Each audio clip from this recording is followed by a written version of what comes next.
By way of context, this is a talk that I've been doing for the last 18 months or so, usually in evangelistic settings. So I was approached by a church up in Inverness in the north of Scotland about 18 months ago, and they were planning to launch a new Alpha course.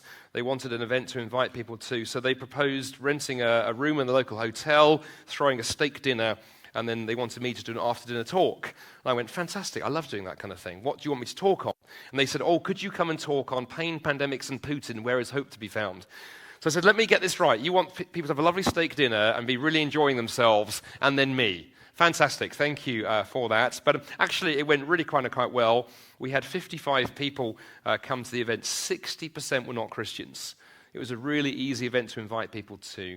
Of those who came, I think it was 14 or 15 people signed up for the Alpha course.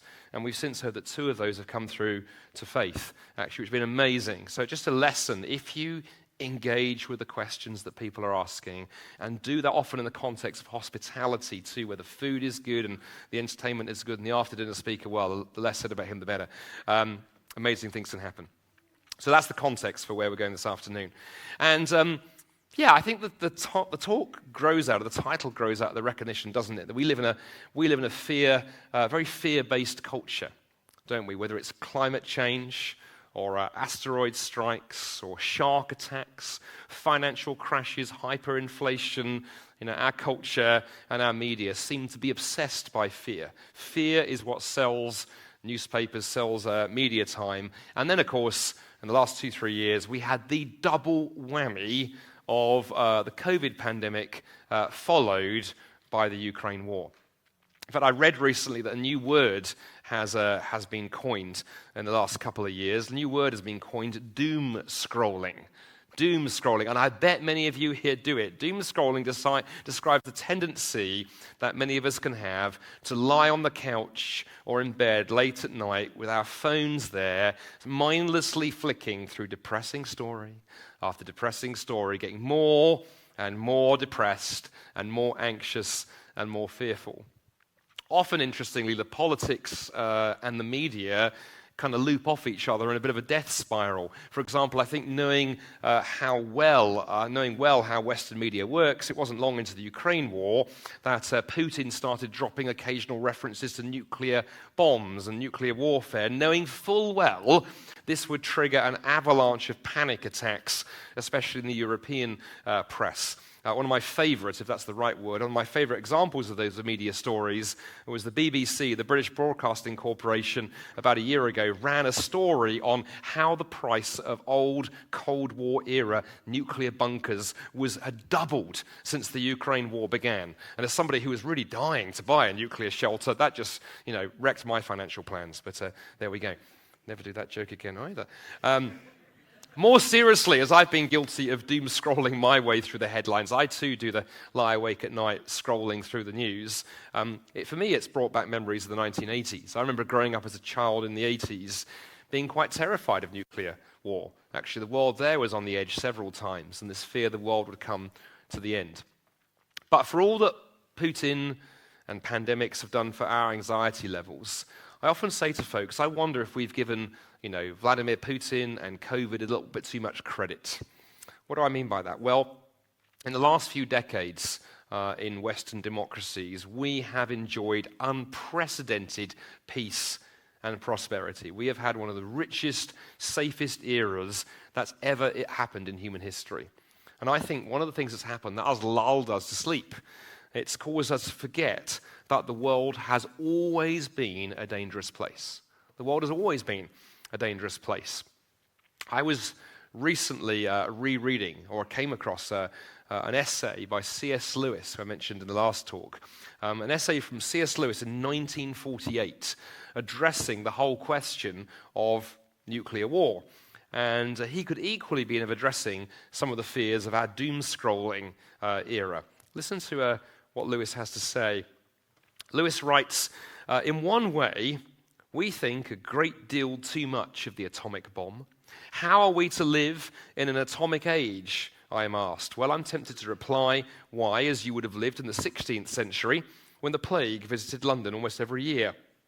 or as you would have lived in a Viking age, when raiders from Scandinavia might land and cut your throat any night, or indeed as you are already living in an age of cancer, an age of syphilis, an age of paralysis, an age of air raids, an age of railway accidents, an age of motor accidents.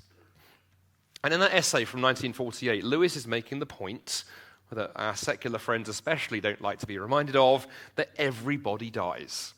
Everybody dies. We may not like that reality. We may try and hide death away behind hospital doors and distract ourselves from thoughts of our own mortality with endless Amazon shopping and Netflix binges. But the reality is that everyone dies, whether it is Putin going mad and triggering world global thermonuclear war, or whether it's a new pandemic making COVID look like a Girl Guides picnic, or whether it's simply the number 93 bus flattening us when we cross the road looking at our phone rather than the traffic. One day, our number will be up. And there is nothing new about that for our generation than any generation in history. But, someone might say, hang on a minute, Andy, aren't you downplaying it? Because those risks that you've mentioned are small ones. What about the fact that global pandemics, environmental disasters, global thermonuclear war, don't these threaten the entire of civilization? You know, the number 93 bus might bring my life to an end, or a heart attack might shuffle me off this mortal coil, but surely some of these massive threats that we are terrified about, why they threaten the whole of life, the whole of humanity, we should be afraid of those, right? Well, again, I would say to people, again, a bit of a newsflash, actually. Thoughtful people have always known that if nature is all that there is, then humanity is doomed, utterly doomed, entirely doomed. And one of the people who first, I think, identified this very clearly was the 20th century atheist Bertrand Russell, the Richard Dawkins of his day, one of the most influential atheists of the late 20th century.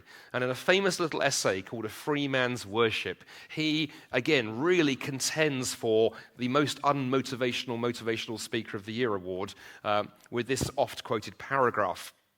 Russell says, man is the product of causes which had no provision of the end they were achieving.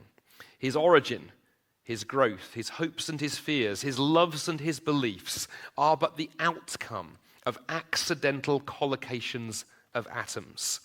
No fire, no heroism, no intensity of thought and feeling can preserve an individual life beyond the grave. All the labors of the ages, all the devotion, all the inspiration, all the noonday brightness of human genius are destined to extinction in the vast death of the solar system, and the whole temple of man's achievement must inevitably be buried beneath the debris of a universe in ruins. Only within the scaffolding of these truths, only on the firm foundation of unyielding despair, can the soul's habitation henceforth be safely built. Cheerful stuff, eh? Aren't you glad you had an ice cream at lunchtime? At least that was jolly. Cheerful stuff. But actually, I'm afraid it gets a bit worse. It gets even less cheerful than that. And the less cheerful bit is if that nature is all that there is, if the only things that exist are atoms and particles and molecules, then not merely is the outlook hopeless, as he points out, it's also justiceless. There is no justice in this kind of universe. Because if nature is all that there is, who gets to say that Vladimir Putin is wrong? Who gets to say that the Ukraine war is wrong if atoms and particles are all that exist? By what standard can we judge him? Similarly, if you want to say that the genocide the Chinese Communist Party are currently committing against the Uyghur people is wrong, well, how do you get to make that judgment? Who gets to say that genocide, oppression, war, violence, poverty, sex trafficking are unjust? After all, if you can kill millions, like Putin's predecessor Stalin, and if you can get away with it and die without facing justice, well, so much for justice, right? I confess this is all pretty despairing. So to cheer you up, here's a picture of a cat looking silly. Seriously, if nature is all that there is, amusing ourselves in whatever way we choose to do it is the best that we have. Nature is just grim reality upon grim reality. So we just need to try and pretend otherwise. In fact, there's one of my friends, an atheist of long standing, who does indeed believe that atoms and particles are all that exist. As he once remarked, atheism is a thoroughly depressing and miserable business if you take it seriously. Looking for hope, any kind of hope on this basis, is insanity. Not merely trying to build a house, but an entire skyscraper on sand. So what is the answer? Well, in that old essay I mentioned from C.S. Lewis from 1948, Lewis suggests that given the fact that we and the whole of humanity and civilization and the universe itself are destined for destruction if nature is all that there is, Lewis says you really actually only have three options. Option one is you could agree with Bertrand Russell that unyielding despair is all that there is, and you could commit suicide. You could quite frankly go, do you know what, I might as well turn the lights out. Indeed, as the famous French atheist Albert Camus once put it, Albert Camus wrote, there is only one truly philosophical problem, and that is suicide. And grim as it is, with that response, you're basically saying, yes, everything is meaningless and everything is despairing, but the one thing I can do is I can decide when I'm going to die. Better a trip to Dignitas in Switzerland than a virus or a nuclear bomb carrying me off. Well, if that doesn't appeal, option two is to try and distract yourself. Distract yourself by having a good time. There's an old Indian folk tale about a young man who found himself trapped, stuck on a raft in the middle of a river. Very wide, fast-flowing river. He cannot swim. And the river is going faster than he can paddle. He looks downstream and he notices about a half a mile downstream, the horizon vanishes. There is a massive waterfall coming up, and he's going to hit it in about 5 minutes. And however hard he paddles, he can't do anything. He can't swim. There's no one on either bank to shout for help. Well, after a minute or so struggling, he decides the best thing to do is to lie back, put his hands behind his head, and sing a few songs as he goes down the river towards his destruction. And I would suggest that in the West, Westerners do the same thing, where you can use TV or shopping or music or love or some other pleasure to distract ourselves from the impending doom that awaits if nature is all there is. Of course, I always say to my friends, the trouble is you have to avoid reminding yourself that the thing you're enjoying is also meaningless. Because if nature is all that there is, music is just a random collection of sounds that you happen to find pleasurable, love is just a chemical trick played on you by your brain chemistry, and indeed, as the writer of the book of Ecclesiastes memorably put it a long, long while ago when he wrote, all of it is meaningless, a chasing after the wind. Well, if those two options don't appeal, the last option, I guess, a secular person is faced with is defiance. You can shake your fist at reality. You can defy the universe. You can say, I don't care that I'm doomed. I'm going to fight injustice. I'm going to choose to care. I'm going to choose to light a candle against the storm. I'm going to protest and so on. Of course, the problem is that protest that you're making, that stand is also meaningless because it's just your own personal preference. And Vladimir Putin can choose an entirely different set of personal preferences, and his are just as valid. Oh, and by the way, to make it even more despairing, as we're on a despair curve this afternoon, your choices that you think you've made freely are not your choices. They too are just a trick of the brain. As another famous atheist for you this afternoon, Francis Crick, co-discoverer of the structure of DNA, put it. He said, your joy and your sorrows, your memories and your ambitions, your sense of personal identity and free will are in fact no more than the behavior of a vast assembly of nerve cells and their associated molecules. As Lewis Carroll's Alice might have put it, you are nothing but a pack of neurons. Well, I said earlier, I often give this talk in evangelistic settings, and by this point, people are often flinging bread rolls at me. I explain to people the reason I've just done what I've just done and really gone down the roller coaster of despair is sometimes I think our friends need to have it pointed out to them, clearly but kindly, of the dark realities of what it means to live in a world with pain, pandemics and Putin and what it means if nature is all that there is. And we need to help people see that the conclusions are preposterous. If nature is all that there is no hope. There is no meaning, there is no justice, there is no free will, there is not even such a thing as thinking. We are just flotsam and jetsam, driven on the relentless tides of time and chaos.